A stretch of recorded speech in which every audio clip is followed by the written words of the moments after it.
Vamos lá. Tudo bem, galera? Aspirantes a pediatras, interessados em pediatria. Continuando o nosso curso, hoje a gente vai falar sobre crise convulsiva, mas a gente vai falar sobre uma crise convulsiva, né? Um tipo de crise que está mais presente na infância e que traz muitas dúvidas na hora de fazer o manejo quando esse paciente chega no pronto-socorro e vai diretamente para emergência na maior parte das vezes, tá? Que é a crise convulsiva febril.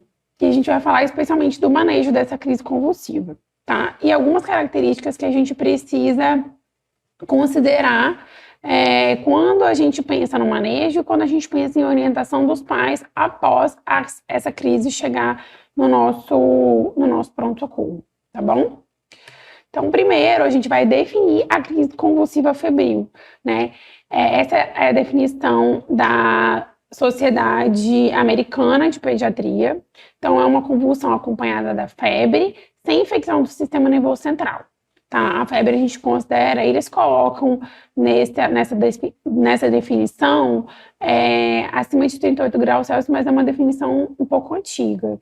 E a gente vê crises convulsivas febris com temperaturas mais baixas do que essa.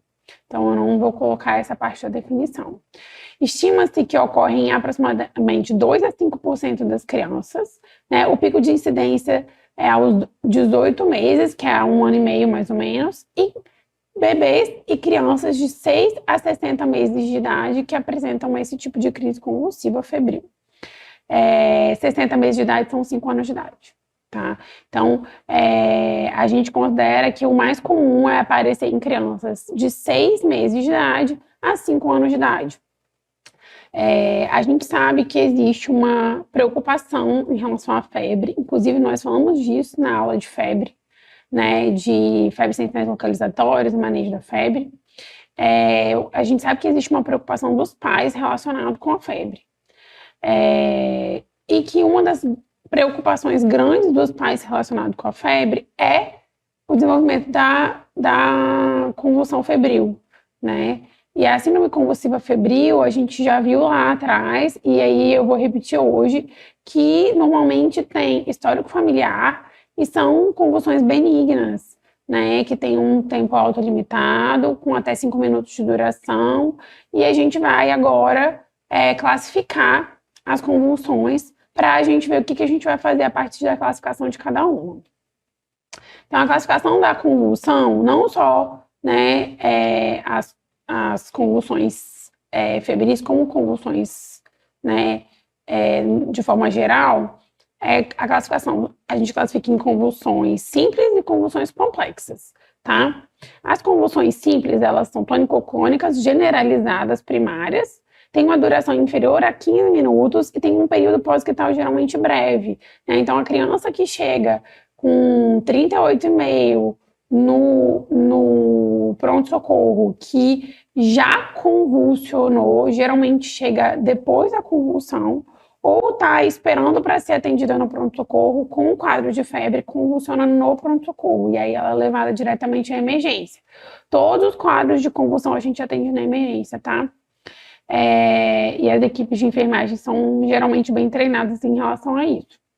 E se não for, elas precisam desse treinamento. Então, a convulsão, ela é levada diretamente para a emergência. E aí a gente precisa fazer uma abordagem imediata dessa crise convulsiva. Tá? Então, geralmente, as crianças que chegam para nós com convulsões febris simples, elas ou já convulsionaram, né? Já convulsionaram, os pais levaram ao hospital, ou elas convulsionaram no pronto-socorro, tá? Aí, no caso delas convulsionarem, os pais levarem ao hospital, pensando numa convulsão simples, geralmente elas chegam lá após o término da convulsão. A doutora, ele convulsionou, e aí eu vim para cá, ele parou de convulsionar no carro, parou de convulsionar no meio do caminho, chegou aqui, geralmente chega em estado pós-ictal. E algumas outras são crianças no aguardo do atendimento dentro do próprio pronto-socorro, na recepção, e aí essas crianças geralmente estão com febre, e entre a criança chegar, fazer a ficha, né, ser classificada, essa criança apresenta um quadro convulsivo e essa criança é levada diretamente à emergência. E aí essa é a forma como a gente vê geralmente as convulsões simples. E na classificação de convulsões febris complexas, elas podem ser focais, tá? Não necessariamente são generalizadas ou tonicoclônicas, tem uma duração de 15 minutos ou mais, tá? Tem recorrência em 24 horas, então só para deixar claro que qualquer desses itens já faz uma convulsão febril ter uma classificação de convulsão febril complexa. Então, a recorrência em 24 horas, né, fez uma convulsão febril agora e daqui a 4 horas fez uma nova. E 35% das convulsões febris são consideradas complexas. E 5% podem, né, se tornar um estado de mal epilético febril. A gente vai falar sobre isso no próximo slide, porque pensando em estado de mal epilético, esse sempre será considerado uma convulsão complexa. O estado de mal epilético febril, né, ele representa cerca de 1/3 de todos os casos de estado de mal. E é de longe, né, a causa mais comum de estado de mal epilético nessa faixa etária. Essa faixa etária que é a faixa das crianças até os 5 anos de idade. A atividade convulsiva contínua por 30 minutos ou 2 ou mais convulsões ocorrendo que não tenha recuperação total, né, da consciência entre os episódios. Então, se esse paciente convulsionou agora, convulsionou daqui a 3 horas, mas entre as duas convulsões ele se manteve num estado de consciência que não é o seu estado basal normal, a gente também considera que é um estado de mal epilético febril. Porém, os estudos hoje nós já sabemos pelos estudos e pelos artigos que acima de 5 minutos de convulsão a gente precisa ter uma atenção redobrada e acima de 10 minutos mais ainda, tá? Então, aquela criança que convulsionou na recepção, por exemplo, né? Essa criança tem um tempo de convulsão aí de 1 minuto, você pode tratar essa convulsão com muita paciência. Primeiro, porque os estudos dizem que até 5 minutos a gente não tem prejuízo neurológico. Geralmente, as convulsões até 5 minutos de duração são convulsões benignas, com um tempo autolimitado, então elas vão passar mesmo sem o uso de medicação anticonvulsivante na emergência. E a gente sabe que depois desse tempo, a chance dessa convulsão melhorar sozinha é muito menor, tá? A chance de desenvolver um estado de mal após 5 minutos de crise convulsiva é muito maior, tá? A gente vai falar sobre a recorrência das convulsões febris. As convulsões febris, a gente precisa saber quais são as possibilidades de recorrência das convulsões para a gente poder orientar os pais e também para a gente conseguir traçar o que a gente vai fazer em cada caso, né, de acordo com a história clínica e de acordo com o quadro clínico de cada paciente. Então, nos pequenos com idade inferior a 18 meses, é comum que as convulsões febris tenham recorrência, tá? Em pacientes com história familiar de convulsão febril, pacientes com duração mais curta da febre antes da convulsão, então acabou de começar a fazer febre e já convulsiona. Quando tem uma temperatura mais baixa no início do episódio convulsivo, né? Eu falei em slides anteriores que a classificação de convulsão febril, ela, no papel, ela está acima de 38 graus Celsius. Mas a gente vê, né, pacientes convulsionando com 37,5, 37,8. Então, esses pacientes têm uma chance de recorrência maior dos episódios de convulsão. A presença de múltiplos fatores de risco aumenta a probabilidade da recorrência, né, e das crises serem mais longas, tá? E aí, eu coloquei aqui um fluxograma, né, falando sobre convulsões febris simples, convulsões febris simples com plus, né, e convulsões febris complexas. A visualização desse não está muito boa, mas eu falei atrás um pouquinho sobre isso, né, e qualquer coisa a gente deixa esse fluxograma disponível para vocês baixarem, tá bom?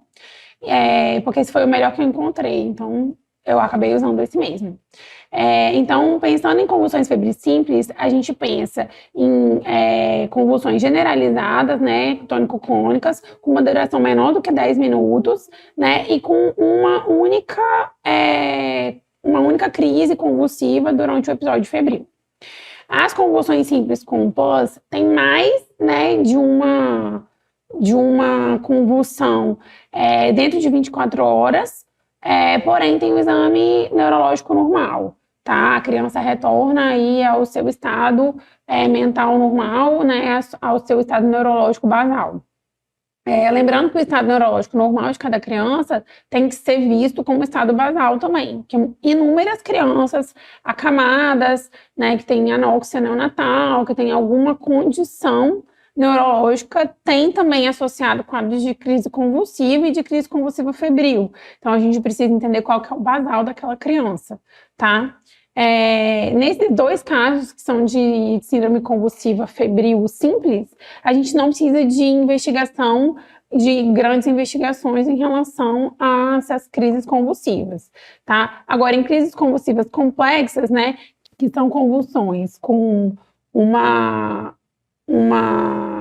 caráter focal, né, ou com duração maior do que 10 minutos e com mais de uma crise convulsiva no mesmo episódio febril, a gente precisa fazer uma investigação depois de dar o primeiro suporte dessa criança. Então, o eletroencefalograma, né, imagens neurológicas são importantes. Geralmente, no pronto-socorro, a gente acaba fazendo uma tomografia de crânio, mas em alguns casos são considerados é considerado importante fazer uma ressonância magnética. Geralmente, essa pesquisa com ressonância magnética acontece quando tem um estado de mal ou quando a gente descarta alguma coisa na tomografia, faz o encaminhamento desse paciente para um neurologista, né, um neuropediatra, e esse neuropediatra faz a solicitação de uma ressonância magnética, tá? E considerar, né, uma punção lombar, né, caso tenha uma idade menor de 6 meses, né, com estado de mal, alteração de nível de consciência e sinais meníngeos, né? Isso acaba sendo um pouco óbvio, porque a gente deixaria de pensar só numa convulsão febril para estar pensando num quadro clínico de meningite, tá? E aí, como que a gente faz o manejo desse paciente? Né, um paciente de 2 anos que chegou no seu pronto-socorro e ele chegou em estado pós-ictal. Em estado pós-ictal, a gente não faz nada. A gente coloca esse paciente em observação, deixa ele, né, em posição de recuperação. Se ele ainda estiver com febre, a gente vai medicar ele para a febre, né, vai manejar a febre desse paciente e vai observar. Se for um paciente que chegou convulsionando, com uma convulsão de curta duração, né? Exemplo, paciente que começou a convulsionar ali na sua recepção ou na espera, a gente vai fazer tudo com bastante calma, porque a gente tem até 5 minutos, parece que 5 minutos é pouco tempo, mas 5 minutos é um tempo pra caramba, para poder tomar as nossas medidas aí, as primeiras medidas. Então, a gente vai fazer o ABC, né, dos atendimentos de emergência. A gente vai olhar se a via aérea tá ok, vai olhar se a respiração tá ok, se a circulação tá ok, né? Com muita frequência, a respiração desse paciente, a oxigenação tá baixa, então a gente precisa fazer uma oxigenoterapia, e geralmente o catéter já resolve, tá? Então, a gente vai olhar e a gente vai avaliar se esse paciente tá convulsionando há mais de 5 minutos, a gente vai começar com uma primeira dose de benzodiazepínico, tá? Aqui tem uma alternativa de diazepam via retal. No Brasil, a gente não faz uso de diazepam via retal, tá? Diazepam via retal a gente tem nos Estados Unidos, na Europa e em alguns outros países. Mas como é um fluxograma tirado de um artigo em inglês, né? A gente tá com essa possibilidade aí, mas geralmente não é o que a gente usa, tá? Então, e aqui também tá falando do lorazepam. A gente também não tem lorazepam no Brasil, né, na maior parte dos lugares. Então, a gente vai pensar sempre no midazolam como uma primeira opção, se você precisa fazer ele intramuscular, tá? Então, o midazolam entra como uma primeira opção intramuscular. Diazepam nunca é feito de forma intramuscular. A gente vai jogar para frente em outras tabelas e tem escrito, né, a forma, a dose de cada medicação, como cada medicação é feita, qual que é a via de cada medicação, tá? Então, a gente vai começar com a primeira dose de benzodiazepínico, que seria, no caso do Brasil, o midazolam, que pode ser de forma intramuscular. Caso esse paciente continue convulsionando após 10 minutos de convulsão total, não é após 10 minutos da realização do midazolam, a gente pode fazer aí uma segunda dose, né, de um benzodiazepínico, que aí nesse momento já deu tempo de pegar o acesso, monitorizar, né, vou colocar oxigênio, e aí a gente vai fazer uma segunda dose, que pode ser uma dose de diazepam endovenoso já, tá? As alternativas, pode ser um midazolam intramuscular, caso você não tenha conseguido fazer pegar um acesso desse paciente? Pode, tá? E se essas convulsões continuarem, né, se esse paciente entrar em estado de mal epilético ou estiver caminhando para, a gente tem as opções de fazer todas intravenoso, tá? Fenitoína, levetiracetam, valproato, e tem que ter uma monitoração, né, um monitoramento intensivo, tá? E se esse paciente continuar convulsionando, a gente vai passar aí para uma anestesia geral com um midazolam contínuo, tá? Ou tiopetal contínuo. E tem aqui a opção também do propofol contínuo, mas o propofol contínuo a gente usa só para os adultos. Vou passar para um próximo fluxograma. Nesse próximo fluxograma, a gente vai repetir o que a gente falou, só que é um fluxograma em português, vai estar um pouquinho mais ampliado, então vai ficar um pouquinho mais fácil, tá? Então, começou a crise convulsiva, até os 5 minutos, a gente não precisa fazer nada, a gente pode olhar para aquele paciente, começar a fazer os cuidados, mas não precisa correr para fazer medicação, tá? Lembrando que até os primeiros 5 minutos de convulsão, esse paciente não tem um prejuízo neurológico, esse paciente não tem grandes chances de sair da convulsão sozinho, de ser uma convulsão benigna e autolimitada. Então, vai ter bastante paciência nesse momento, tá? Para os pais, é um momento desesperador, é pânico, é assustador ver uma criança convulsionando, eles ficam muito desesperados. Então, para os pais é muito ruim, mas a gente, como profissional de saúde, como médico da emergência ou do pronto-socorro, a gente tem que ter paciência com esses casos, tem que entender que até os primeiros 5 minutos a gente tem tempo para tomar as nossas medidas, para pensar, para pedir material, para pedir para enfermagem separar material, calcular as doses, aspirar as doses, enfim, tá? É muito importante que a gente tenha esse tipo de paciência na hora que a gente recebe esse paciente. E lembrando que o paciente que chegou em pós-ictal e ainda está febril, a gente não precisa fazer nada para ele, tá? A gente pode deixar prescrito aí um diazepam SOS, um midazolam SOS, deixar ele monitorizado, mas a gente não precisa medicar um paciente que já chegou fora da convulsão em estado pós-ictal, tá? Então, chegou o paciente, a gente tem até 5 minutos para organizar tudo que a gente vai fazer. De 5 a 20 minutos, a gente começa aí com o ABC do suporte de vida, né? Então, a gente pede também um destro, né? Que é a glicemia capilar, acesso venoso, coleta de sangue, caso seja necessário aí, provavelmente vai ser porque já passou de 5 minutos de duração. Aí, dentro da coleta de sangue e coleta de exames, a gente vai pensar em distúrbios metabólicos, infecções, funções hepática, renal, nível sérico, de desintoxicações e história clínica desse paciente. Nesse tempo, até 5 minutos, a gente já pode pedir para a equipe de enfermagem separar tudo que a gente precisa e começar a fazer as medidas, tá? Lembrando que pacientes até 5 minutos de duração, com todas aquelas características que eu falei, não precisam de investigação do porquê que eles estão convulsionando, tá? Esses pacientes geralmente não têm necessidade de fazer esse tipo de investigação. A não ser que você precise investigar a causa da febre. Aí é outros 500. Mas aí você não vai fazer isso por conta da convulsão febril, tá? Nesses pacientes, você vai iniciar com diazepam EV, né? Em crianças é de 0,2 a 0,3 miligramas por quilo. glicose, tiamina EV, se necessário, e piridoxina EV, se necessário. A gente geralmente não começa nem fazendo de glicose, nem tiamina, nem piridoxina, tá? Para as crianças é só mesmo fazer a medicação, que nesse caso, desse fluxograma é o diazepam EV. Ou, se a criança não tiver um acesso endovenoso, diazepam retal, né? Nas crianças, o diazepam retal é 0,3 miligramas por quilo, o midazolam nasal, né? Em adultos ou em crianças, e também o midazolam intramuscular, tá? Que pode ser feito nesses casos também. E de 20 a 60 minutos, né? A gente já começa aí a fazer fenitoína EV, adultos e crianças, a dose é de 15 a 20 miligramas por quilo, com velocidade de infusão de 50 miligramas por minuto em adultos e 25 miligramas por minuto em crianças, tá?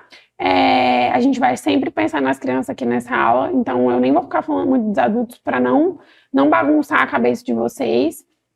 E é em bolos ou diluído em água destilada, utilizando equipe com filtro para remoção dos grumos de precipitação, né? Ou em crianças, fenobarbital sódico EV aquoso de 10 a 20 miligramas por quilo, com velocidade de infusão de 100 miligramas por minuto.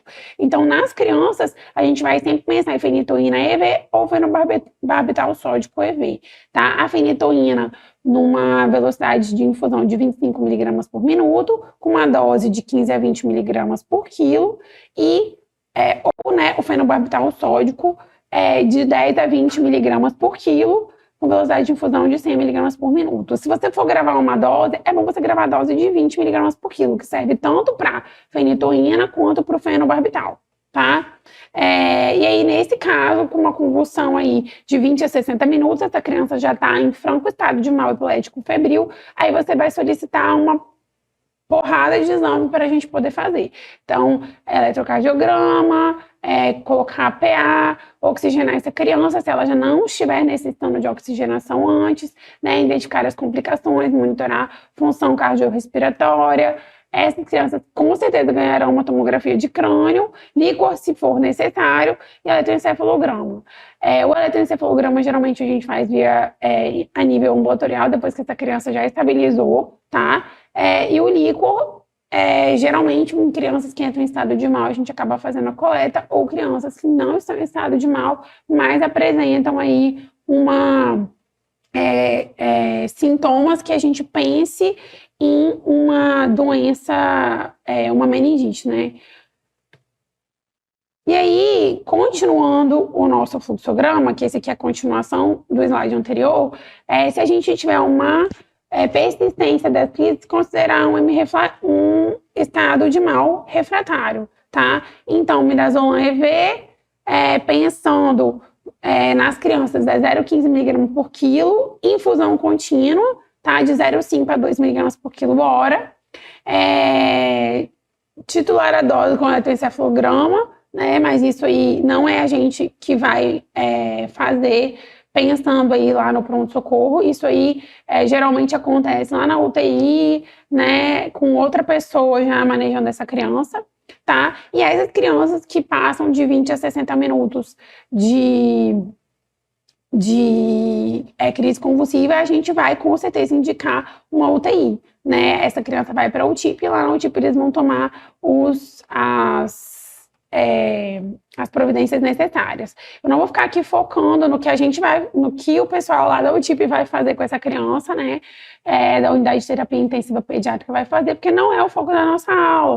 O foco da nossa aula é o atendimento inicial, a gente saber atender, identificar, né, e tomar as medidas necessárias iniciais para o atendimento dessa criança.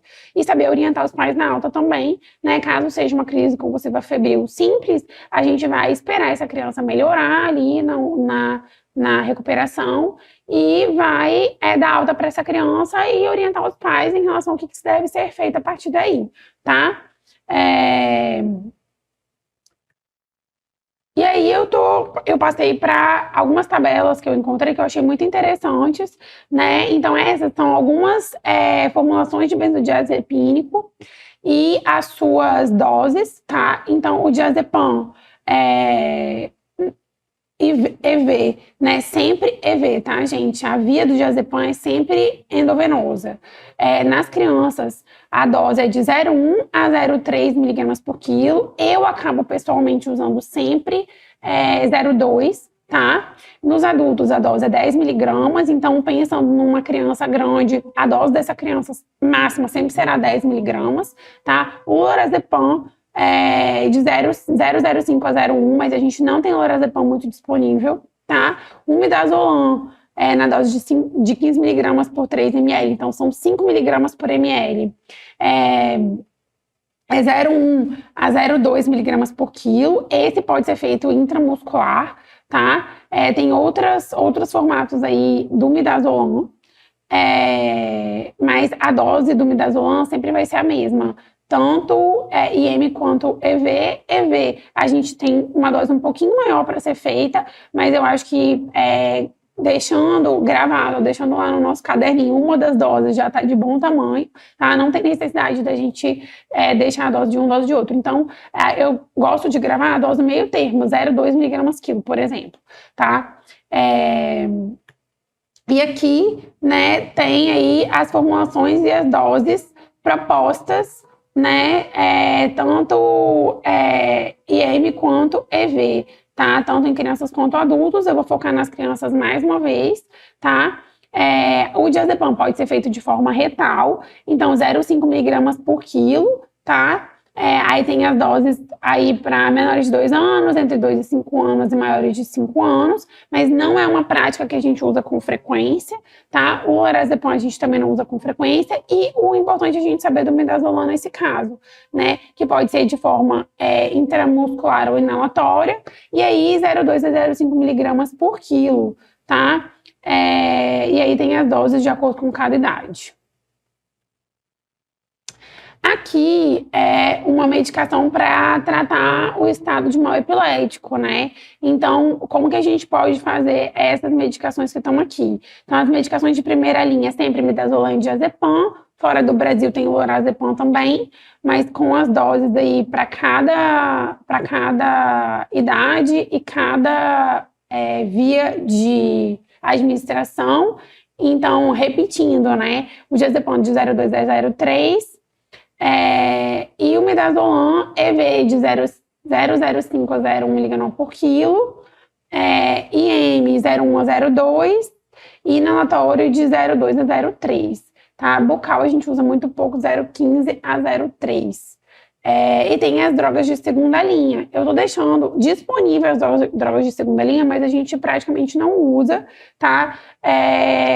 Mas é possível fazer o uso. Então, né, as drogas de segunda linha são, que a gente usa mais no Brasil, fenobarbital, tá? E fenitoína, no caso das crianças. O restante a gente praticamente não usa e também não tem disponível, tá? Infusão refratária para o estado de mal seria midazolam, propofol no caso dos adultos, nas crianças a gente não usa, tá? Pentobarbital, lidocaína e ketamina. No Brasil a gente usa mais o midazolam para as crianças mesmo, não usamos outra medicação, tá? Aqui é o slide de agradecimento, mas eu queria deixar muito claro que o estado de mal ou a crise convulsiva é um momento muito complicado para os pais, é um momento muito difícil para os pais, porque é uma cena muito feia você ver o seu filho convulsionando. Então, a gente muitas vezes tem uma calma que irrita os pais relacionada com a crise convulsiva, mas é uma calma que a gente precisa manter, porque se a gente começar a desesperar junto com eles, a gente não consegue raciocinar. Tá? Então, em resumo, sempre lembrar, né, da crise convulsiva febril, sempre lembrar que é uma crise geralmente benigna, pensar nos 5 minutos que eu falei aqui nesse slide, com o tempo de ouro para você poder pensar, se organizar e tomar suas decisões.